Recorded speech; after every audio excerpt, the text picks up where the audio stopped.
Bonjour à tous. Hop. Alors, on va essayer de répondre ensemble un petit peu à la dernière question qui a été posée suite au talk d'avant.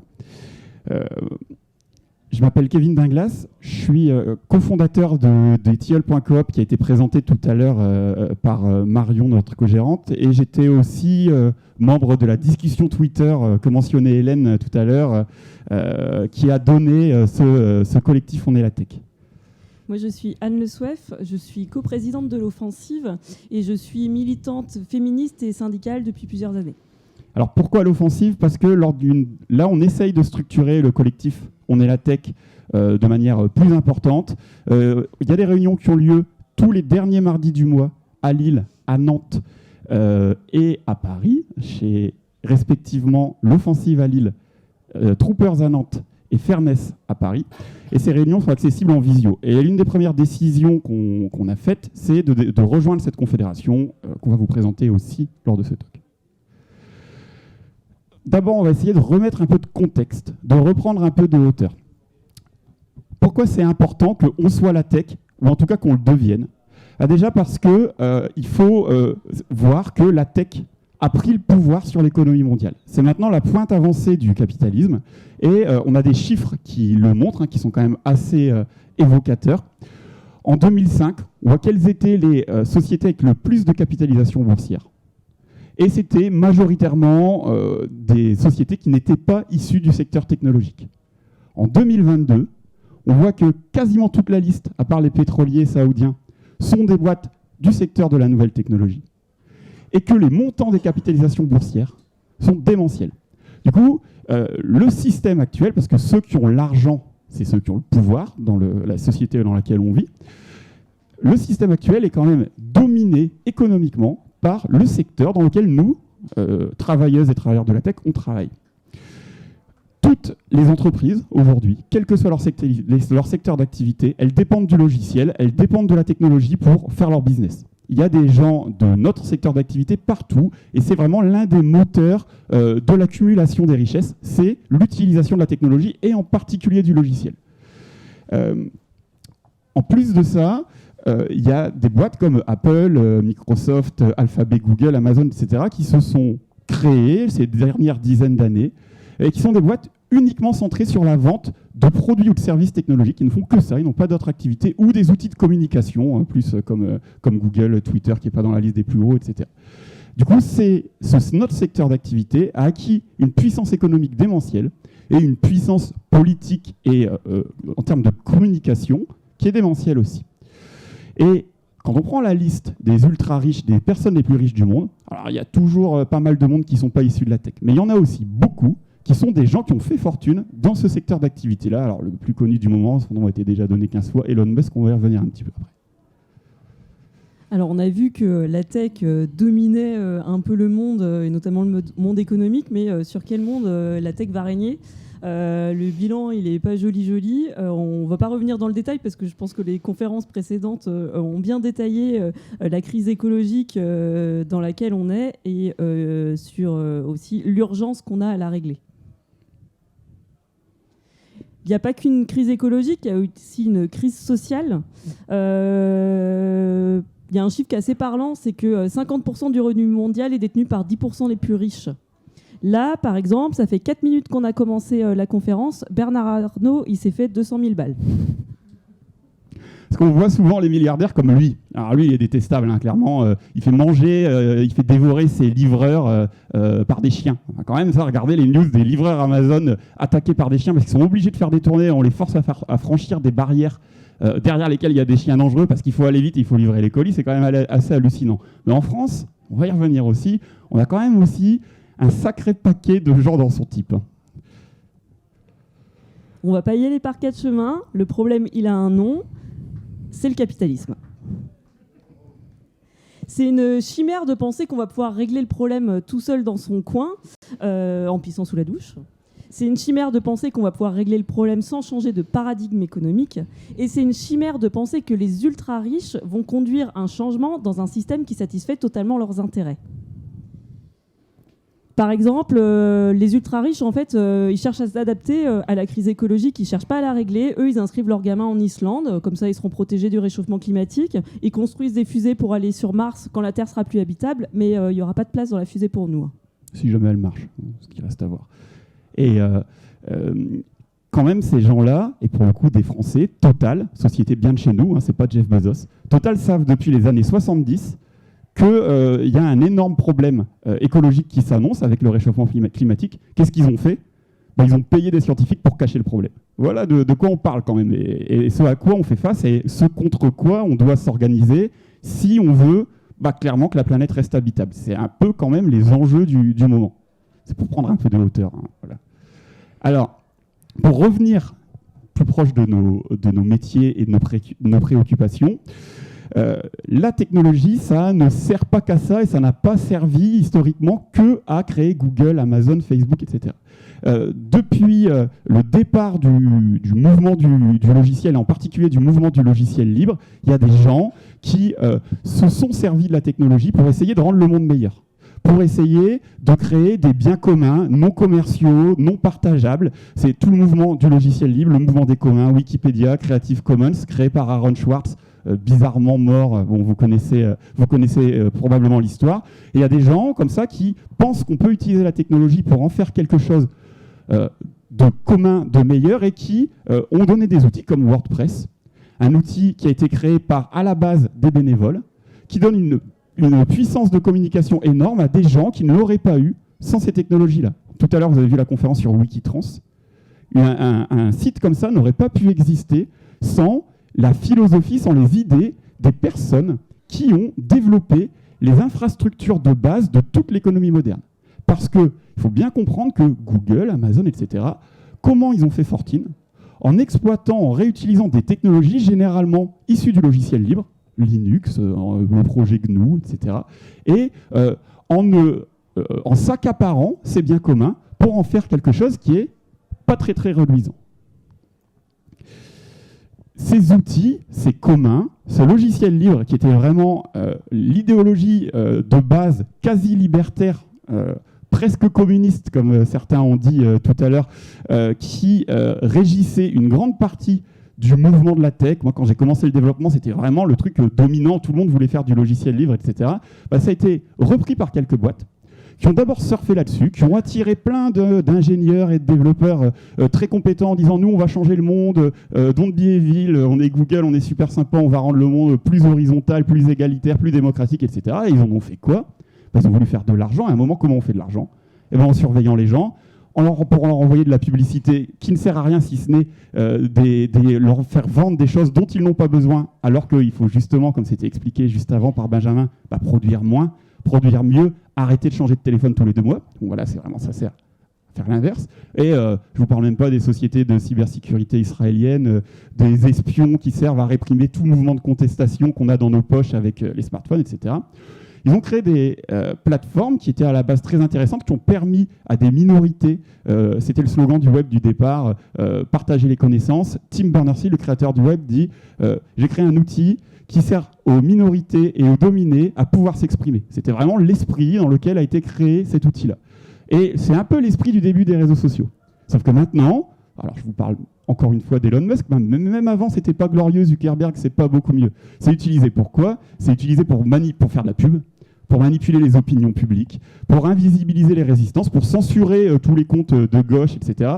Et puis même pour manipuler les élections américaines. Quand même, Facebook, ça a été utilisé pour faire élire Donald Trump. C'est quand même de ça qu'on parle, c'est à ça que sert le logiciel libre maintenant.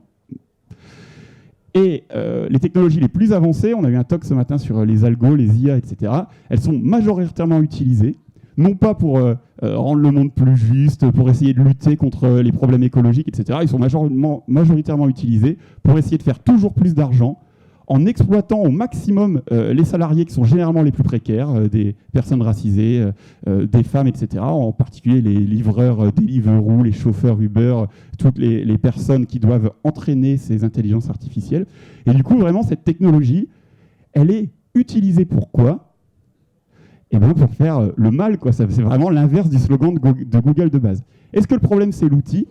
Ou est-ce que le problème, c'est les gens qui contrôlent ces outils et la finalité qu'on donne à la technologie. Pourquoi d'un côté, on a pu faire ça, et que finalement, ça donne ça? Pourquoi on n'en est pas resté à ça? C'est la question qu'on va essayer de répondre pendant cette conférence. Alors, déjà, il y a un mythe qu'il faut casser. C'est que c'est pas parce qu'on travaille dans une start-up parisienne, comme le décrit bien ce tweet, et puis qu'on gagne même 3, 4, 5 000 euros par mois, qu'on est pareil que Elon Musk ou que Jeff Bezos ou que tous ces grands milliardaires de la Silicon Valley. Ok, ils savent peut-être vaguement programmer, toi aussi, mais il n'empêche qu'il y a une différence assez fondamentale entre vous, c'est que vous n'êtes pas de la même classe sociale. Et quand la situation économique se tend, eh ben, t'as beau être programmeur chez Twitter, super bien, il n'empêche que tu reçois un mail qui te dit demain tu viens pas, t'es viré. Ou alors on t'envoie même pas de mail, on te désactive ton badge, et le lendemain matin, on t'humilie comme un vulgaire ouvrier d'il y a 100 ans, sans problème. Et je vous passe les code reviews d'Elon Musk, là on est au top du top. Et pourquoi c'est possible ça? Parce que même à 5 000 euros par mois, tu possèdes pas Twitter, même si tu habites dans la Silicon Valley, etc. Et au final, ceux qui décident dans le système actuel, c'est pas ceux qui sont juste bien payés, c'est même pas ceux qui sont élus, c'est ceux qui ont l'argent. Donc c'est les milliardaires, quoi. T'as beau croire que Elon Musk il va t'emmener dans la fusée sur Mars, si jamais il arrive à la produire, parce que tu lui as léché un peu les bottes sur Twitter, le nombre de places sera limité et tu seras pas dedans. Tu n'auras pas non plus de place pour tes enfants en Islande. Donc à un moment, il faut quand même revenir aux réalités. Et la réalité, c'est que le cataclysme écologique qui s'annonce, il va toucher absolument tout le monde. Du coup, tout le monde, même si on gagne 5 000 euros par mois, devrait se sentir concerné. Et puis en plus, ça ne durera peut-être pas éternellement. 150 000 licenciements juste en quelques mois dans le secteur de la nouvelle technologie.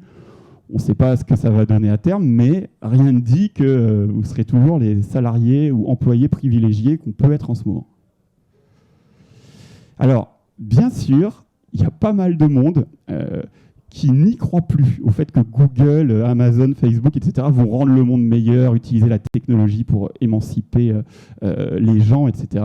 Et partout dans le monde, il y a des travailleuses et des travailleurs de la tech qui s'organisent pour proposer, en tout cas pour lutter contre les pratiques malveillantes de ces sociétés, et puis parfois, comme on essaye de le faire à On est la tech, pour proposer des solutions, ou en tout cas des ébauches de solutions. Et la tech, c'est le secteur qui domine le monde. Mais ce n'est pas Elon Musk, ce n'est pas Jeff Bezos, etc., qui ont fait l'ensemble des algorithmes, des logiciels, etc., qui leur ont permis de prendre le pouvoir au sein du modèle capitaliste. C'est les gens qui écrivent le code, c'est les gens qui travaillent là-dedans, c'est nous en fait, c'est les travailleurs du numérique. Et ce qui a été fait à leur service, ça pourrait être fait pour autre chose. On pourrait mettre à disposition nos compétences, nos méthodologies de gestion de projet, le lean, l'agilité, etc., c'est des méthodologies hyper efficaces. Ça permet de générer énormément d'argent. Il ne faut pas jeter le bébé avec l'eau des bains, ça pourrait servir aussi à autre chose, entre autres à essayer de régler la crise écologique. Et notre argent, parce qu'on est quand même, alors ok, on ne possède pas Twitter, mais on a quand même pas mal collectivement d'argent pour s'organiser, pour essayer de faire quelque chose pour que la planète reste habitable. Alors, avec plusieurs militants et militantes, membres d'associations, coopératrices et coopérateurs de Scope, on s'est réunis, on a réfléchi et on est arrivé à la conclusion qu'il était urgent d'organiser la société différemment.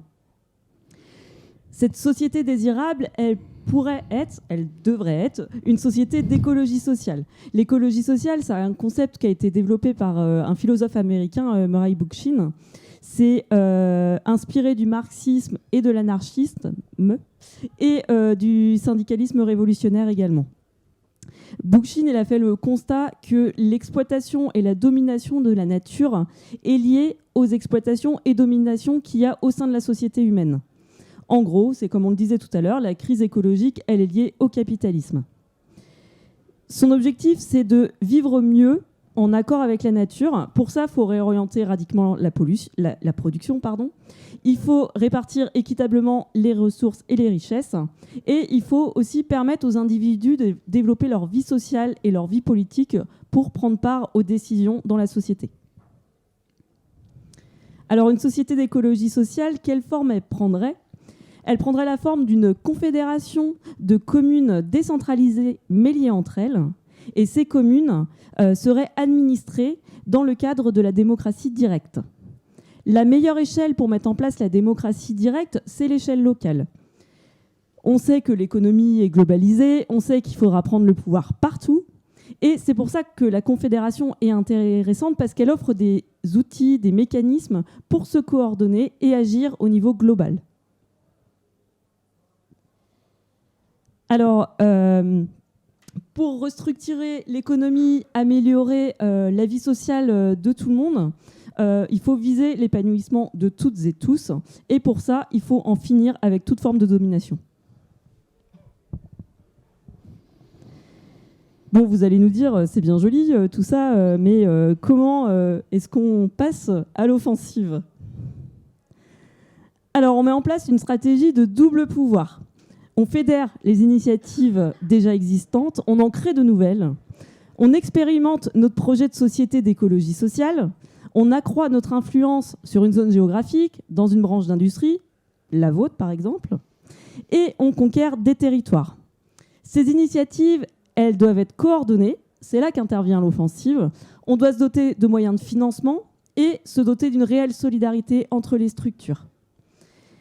Instaurer un double pouvoir va nous permettre de supplanter l'État et le capitalisme et d'instaurer l'écologie sociale. Alors, soit on nous laisse faire, ce qui est peu probable, soit il va falloir se battre pour imposer notre double pouvoir. On n'a plus le temps d'attendre, on n'a pas arrêté de le dire tout au long de la journée, il y a urgence à agir. Le dernier rapport du GIEC nous donne à peine 10 ans pour agir. Il faut absolument qu'on s'approprie nos moyens de production, nos médias. Il faut qu'on s'implante dans nos quartiers, dans nos villes, dans les campagnes. Tout ça en créant une diversité de structures avec des tactiques et des pratiques diverses. Des coopératives, des ZAD, des médias, des assos, des maisons de quartier, des clubs de sport, des squats. Reprendre des communes administrées sous les principes du municipalisme libertaire. Il faut qu'on soit pragmatique. Comme on le disait, il reste à peine 10 ans pour agir. Il faut qu'on soit le plus efficace possible. Selon nous, il faut vraiment se détacher de toute pureté idéologique. Bookchin le dit dans ses écrits, c'est l'unité dans la diversité. Il y a plusieurs expériences de communalisme qui nous semblent intéressantes à partager avec vous. La Commune de Paris, t'as le t-shirt, mais aussi et surtout ce qui se passe au Rojava, au Kurdistan syrien, là où est mis en place le confédéralisme démocratique. En fait, c'est une confédération de communautés démocratiques, multiculturelles et écologiques. On a fait fort parce qu'on avait un temps limité. Toute la première partie de la journée, c'était plutôt un peu le constat. Qu'est-ce qui ne va pas ? Il y a beaucoup de choses qui ne vont pas. Et comment on pourrait mieux organiser la société ? Maintenant, pour passer vraiment à l'action, je pense qu'il faut proposer un futur désirable. Dire que ça ne va pas, c'est sûr. Et je pense que tout à l'heure, quelqu'un en parlait dans la salle. La plupart des gens, les sondages d'opinion montrent en tout cas que oui, clairement, c'est partagé qu'il y a un problème grave qui pourrait même mettre en péril l'habitabilité de la planète. Maintenant, il faut réussir à organiser les gens pour déjà leur proposer une alternative. C'est pas parce que, oui, il faut produire moins. Et oui, il faut respecter les ressources naturelles de la planète. Ils ne sont pas en quantité illimitée. Donc, il faudra à un moment ou à un autre rationner. Mais rationner, ça ne veut pas dire qu'on va vivre moins bien. Si on propose un projet de société plus démocratique, qui permet de s'épanouir peut-être autrement qu'en travaillant, en pratiquant les arts, le sport, etc. Ça paraît un peu utopiste comme ça, mais il y a cette crise écologique, ça peut aussi être l'occasion de proposer un mode de réorganiser complètement la société. Vu qu'il faut changer les choses, autant le changer pour que ce soit plus agréable. Et pour ça, il faut vraiment être en mesure d'avoir un projet politique, de le définir, de commencer à l'expérimenter localement. Et les coopératives, dans le cadre du travail, c'est une bonne manière de le faire. Les collectifs de lutte comme On est la Tech, c'est aussi une bonne manière de le faire. Mais les médias alternatifs, les assos, les clubs de sport autogérés, etc., ça permet un peu de voir comment on peut décider collectivement, répartir mieux les richesses, etc., au moins à petite échelle. Et puis ça prouve aux gens qu'on peut fonctionner autrement. Les sociétés coopératives qui ont été présentées tout à l'heure, elles sont quand même à grande échelle et ça marche. Du coup, on nous dit tout le temps qu'il n'y a pas d'alternative possible au capitalisme, sauf qu'en fait, il y en a partout des alternatives qui marchent au capitalisme, il y a un déjà là. Il y a la sécurité sociale en France, qui est un truc qui est quand même quasi communiste, en fait, si on prend comment ça fonctionne. Alors bien sûr, c'est aussi pour ça que ça essaye d'être détricoté. Bon, ben voilà, la question maintenant, c'est qu'on sait qu'on peut faire autrement, comment on y arrive. Et pour ça, l'offensive propose une stratégie, c'est de commencer à expérimenter, d'accumuler de la visibilité, d'accumuler des moyens financiers, de commencer quartier par quartier à ouvrir des coopératives, à ouvrir des lieux, à ouvrir des assos, à les coordonner, à montrer partout qu'on visibilise un nouveau projet, qu'on a un objectif commun, et de commencer, pourquoi pas, à conquérir aussi le pouvoir politique tout en garantissant une vraie démocratie via le municipalisme libertaire.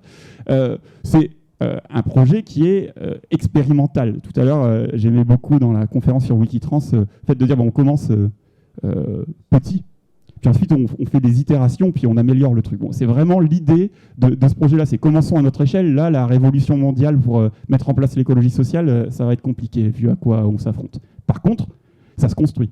Ça va peut-être prendre du temps, mais en même temps, si on ne le fait pas, ça va être compliqué. Il nous reste jusque 18h à peu près.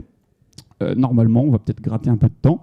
On voulait organiser une petite AG, là, comme je le disais, le collectif On est la tech essaye de se structurer, de poser un petit peu dans ce secteur hautement stratégique. Donc on a prévu de le transformer en collectif avec l'outil libre Open Collective auquel on peut adhérer. Du coup voter, du coup collecter de l'argent, du coup essayer de réorganiser. Là on a eu de la chance que tout soit payé par les copains de API Days, mais d'organiser un peu plus d'événements, d'être en mesure de faire un peu plus de trucs. Ce qu'on vous propose maintenant, du coup, c'est de discuter collectivement là, de cette stratégie qui est proposée via On est la tech et via l'offensive, et puis de vous concrètement, comment demain, on continue quoi.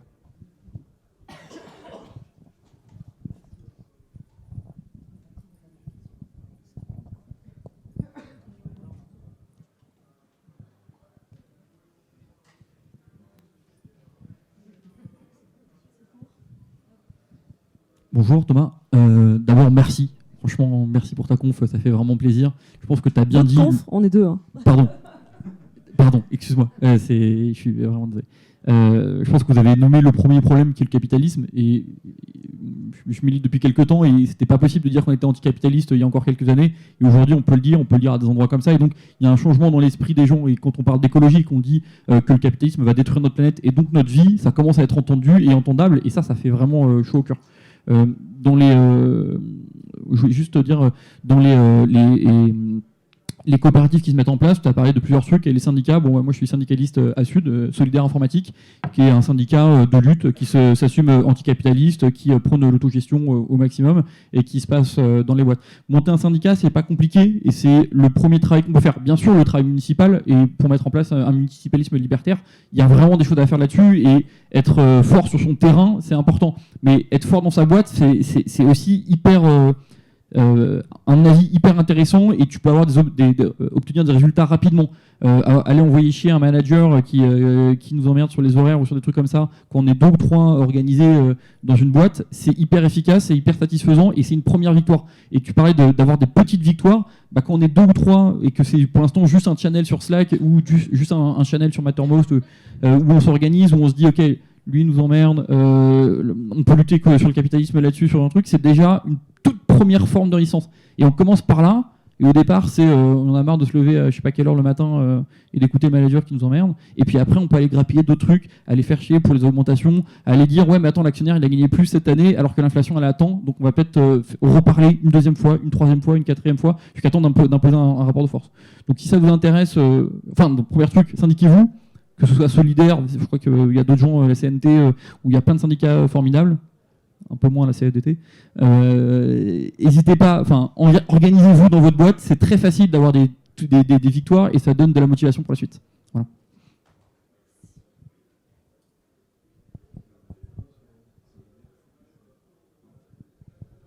Ouais, clairement, dans le projet de l'offensive, il y a vraiment, le municipalisme libertaire, c'est plutôt la finalité, comment on voudrait gérer la société à terme.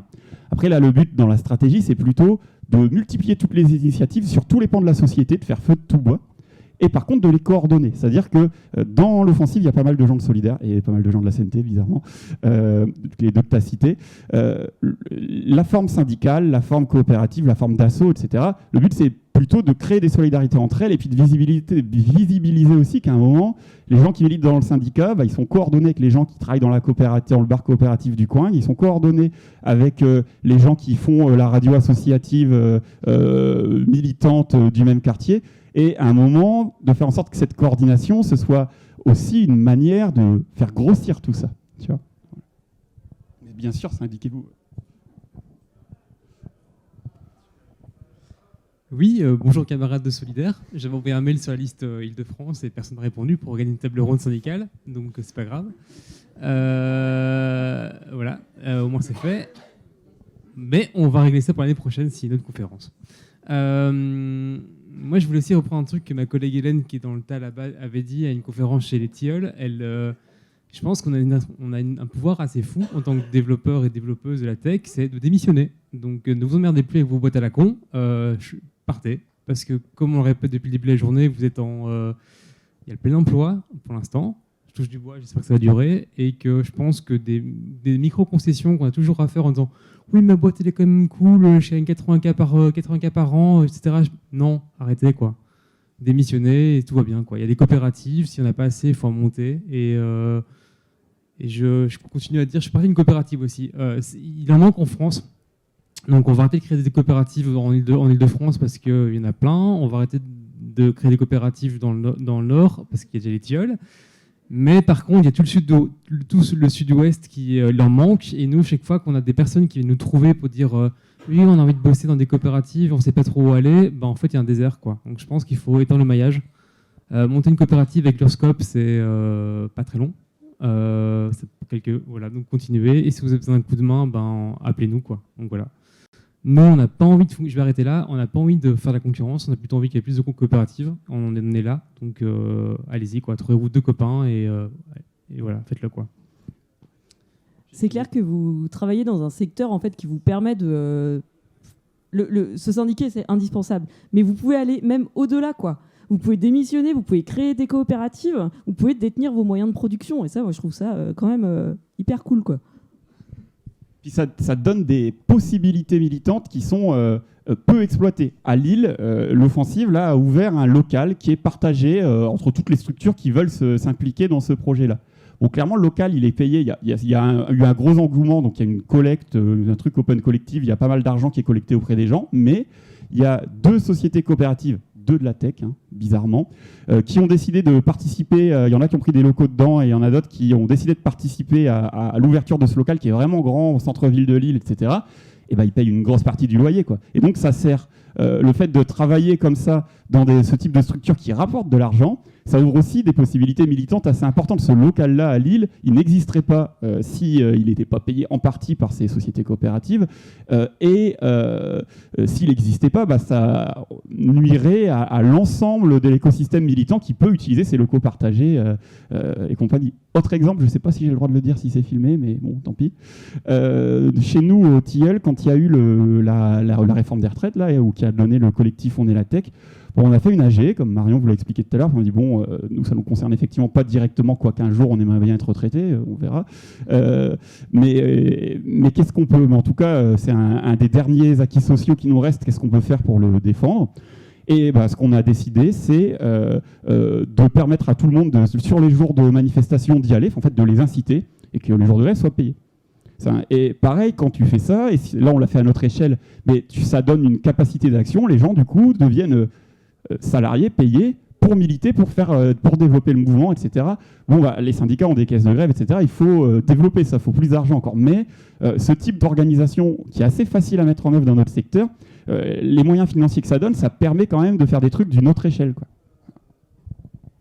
Oui, ça peut paraître un pas aussi très, très important de démissionner directement pour commencer à faire une autre activité, à monter une coopérative et tout.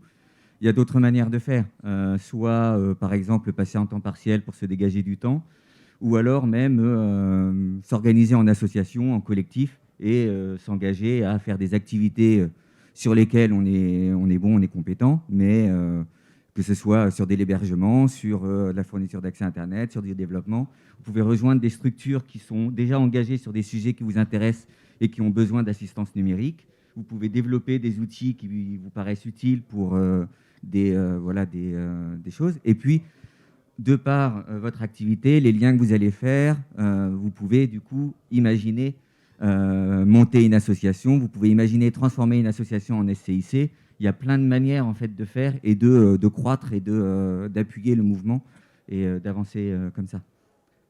Et sinon, moi, il y avait une question un petit peu plus politique qui m'intéressait, c'est de définir coordination dans la manière dont tu présentais la coordination entre les différents mouvements collectifs et tout. Ça me paraît peut-être,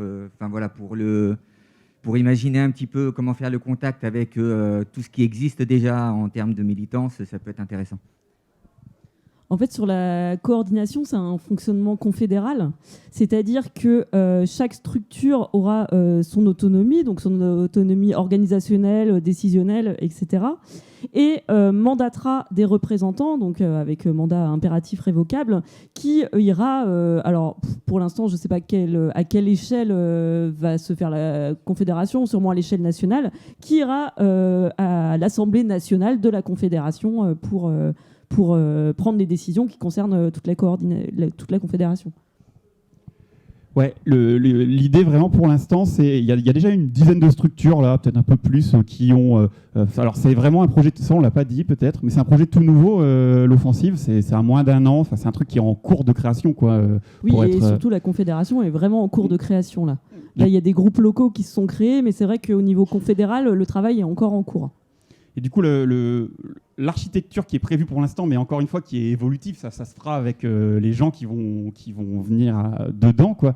C'est que chacune des structures qui adhèrent, en gros, elles cotisent, quoi, pour mettre au pot commun de l'argent, de la visibilité médiatique, médiatiser les opérations des uns et des autres, pouvoir avoir une communication unifiée avec un logo, avec montrer, voilà, on partage les mêmes valeurs, le même projet de société, etc. Donc ça, c'est plutôt pour l'aspect, les structures qui se rejoignent et essayent de créer un truc un peu plus ambitieux. Après, il y a aussi la volonté de, finalement, redonner une organisation de base à laquelle tout le monde peut adhérer, même s'il n'est pas déjà engagé dans une coopérative, ce qui est quand même pas facile d'accès, ou dans une association, etc. Donc, dans les différentes villes, il y a des groupes locaux de l'offensive qui sont en train d'être créés ou qui sont créés. À Lille, il y en a un gros, mais ça vient de Lille, donc c'est plus logique. Il y en a un qui fait ce que tu as présenté tout à l'heure, du travail vraiment important dans les monts d'arrêt, là où l'État abandonne les villes où ils n'ont quand même plus d'eau potable, quoi. Et du coup, là, il y a un groupe local de l'offensive qui s'est créé. Où, voilà, t'as pas expliqué ce truc-là? Il s'appelle Excuse-moi. Ça s'appelle Graines de moutarde, et du coup, c'est des habitants, quoi, qui à la base voulaient racheter un champ et l'exploiter collectivement, et puis faire un artisan boulanger, etc. avec ça. Et en fait, c'est dans l'endroit des Monts d'Arrêt où ce projet était en cours, où il y a eu les incendies, et où il y a toujours plus d'eau potable à l'heure actuelle. Oui, en fait, à cause de la sécheresse l'été dernier, il y a des gros problèmes d'eau potable dans les Monts d'Arrêt. Et du coup, ce groupe local en gestation de l'offensive, ils se sont constitués vraiment. Ils ont commencé à regrouper les habitants, ils ont collecté de l'argent, et là, ils font le travail que fait pas l'État, en fait, quoi. Et ils ont acheté, en gros, des filtres à eau pour filtrer l'eau. C'est un peu, quand même, on parle de situation, quand même. Il y a une ville en France où il n'y a plus d'eau potable. Bon, ça fait des mois. Et du coup, ils sont organisés comme ça, ils les vendent à prix coûtant, ils font des ateliers avec les habitants pour les mettre en place, etc. Bon, du coup, tout ça pour dire, je me suis un peu éparpillé, qu'il y a deux axes. Il y a l'axe confédéral national, où c'est les structures qui se regroupent pour se donner de moyens d'action partagés. Et il y a l'axe des groupes locaux militants dans chaque ville. Donc, je disais, il y en a en gestation à Paris, il y en a à Lyon, il y en a à Bayonne. Enfin, il y a quelques petits groupes pour l'instant qui commencent à émerger. Et l'objectif, c'est que chacune des structures qui fait partie de l'offensive envoie des gens dans ces groupes locaux qui ont des réunions. À Lille, c'est toutes les 2 semaines, par exemple, pour faire passer l'information, pour voir ce que font les uns et les autres. Bon, forcément, dans une coopérative comme la nôtre, il y a 70 personnes. Les 70 n'ont pas le temps ou pas envie ou d'autres trucs à faire que de venir dans les groupes locaux. Mais l'idée, c'est que chaque structure envoie au moins 1 ou 2 personnes et que tous les gens qui ne sont pas dans des structures, ils puissent aller directement là. C'est un peu comme l'union locale d'un syndicat, quoi, hein, si on veut faire un parallèle, et de permettre là cette coordination et le travail plus de terrain, plus local, plus politique, quoi. Je ne sais pas si ça... Oui, donc merci beaucoup d'appeler aux gens à s'engager. Donc évidemment, syndiquons-nous tous. Pour les coopératives, montons des coopératives, c'est facile à faire. Je fais une parenthèse publicitaire. On a tenté de faire un site web pour montrer comment monter des coopératives dans la tech avec des exemples de témoignages. Donc si vous êtes en coopérative, venez témoigner. Et sinon, lisez pour peut-être ça vous inspirera. Donc c'est code.coop. Code.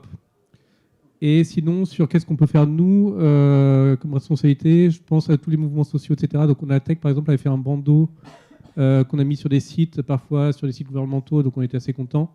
Et je pense aussi qu'il faut qu'on banalise le soutien au mouvement de grève. C'est très compliqué, autour de nous, la tech, un milieu, souvent des gens un peu qui n'osent pas trop. Donc je ne parle même pas d'aller en manif, mais juste dire je suis en grève et oser le revendiquer, oser banaliser, de dire à un client non, désolé, demain je ne te réponds pas, je suis en grève, sans aller plus loin, mais juste assumer qu'on est en grève, le dire, juste pour rendre banal. Si vous avez une connaissance qui se plaint, oh là là, SNCF a encore 2 heures de retard, dit écoute, la prochaine fois, tu iras en grève avec eux, histoire qu'ils aient les moyens d'entretenir et encourager que c'est normal.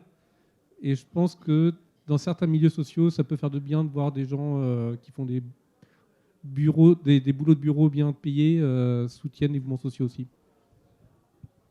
Oui, faites grève et alimentez les caisses de grève pour les autres.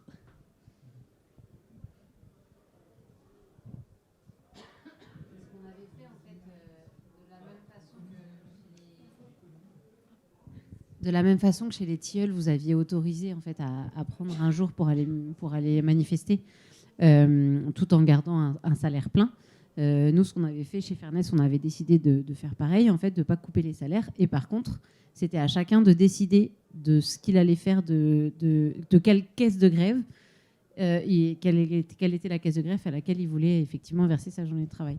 Donc on était allé pas à décider quelle était la caisse de grève qu'on voulait alimenter, mais dire en fait c'était financièrement c'était un peu la coopérative qui participait à l'effort dans ce côté-là, quoi. Donc n'hésitez pas, parce que nous ça va. Surtout dans les coopératives qui continuent, mais il y en a d'autres, effectivement, pour qui l'effort est réel quand ils font grève et que, même si on râle, ils ont vraiment beaucoup moins d'argent à la fin du mois, quoi. La question de l'argent me paraît quand même hyper stratégique. Là, les coopératives, on a vu que c'est un bon moyen d'en avoir, mais l'argent reste dans les caisses de la coopérative et du coup, c'est chaque coopérative qui fait un peu suivant son bon vouloir, sauf si elle adhère à des structures comme l'Offensive, dont c'est le but, de collecter un peu d'argent. Peut-être qu'on pourrait discuter un peu là aussi de qu'est-ce que pourrait faire concrètement une version plus structurée de On est la tech. Et une piste qui me vient, moi, assez rapidement, j'ai déjà évoqué tout à l'heure, c'est qu'on pourrait lever de l'argent. Et c'est quand même toujours plus facile quand tu as un peu de trésorerie, un gros matelas dans une organisation déjà militante qui est déjà financée quand il y en a besoin, que en urgence, on va dire, essayer de voir où tu peux aller taper pour en avoir. Je crois qu'il n'est pas là, mais il y a des gens du collectif aussi qui ont proposé que le collectif essaye, un peu à la manière de la Quadrature du Net, de se doter de personnes qui militent, qui sont payées pour y militer, c'est-à-dire des permanents, quoi. C'est pareil, c'est le genre de trucs qui demandent de l'argent, mais qui en même temps t'offrent des perspectives de développement qui sont autrement plus grandes. Les syndicats, quand ils arrivent à bien se développer, généralement, c'est parce qu'il y a des gens qui font ça à temps plein, quoi. À un moment, tu peux pas... Nous, on a tous beaucoup de choses à faire, je pense. Je ne parle même pas de ceux qui sont dans les coopératives. Ou à un moment, si on ne peut pas le faire nous-mêmes, il faut qu'on se donne les moyens de permettre à d'autres de le faire, quoi. Du coup, pour moi, un des trucs, en tout cas, j'aimerais bien qu'on discute, avoir votre avis là-dessus, c'est est-ce que ça pourrait pas être une des missions d'On est la tech, de collecter cet argent, de prendre des cotisations auprès des individus, mais peut-être aussi auprès des structures, et puis de voir ce qu'on en fait. Parce qu'à un moment, si on veut s'affronter à ce qu'on a vu là, au moteur de l'économie mondiale, eux, ils ne sont pas à court d'argent, clairement.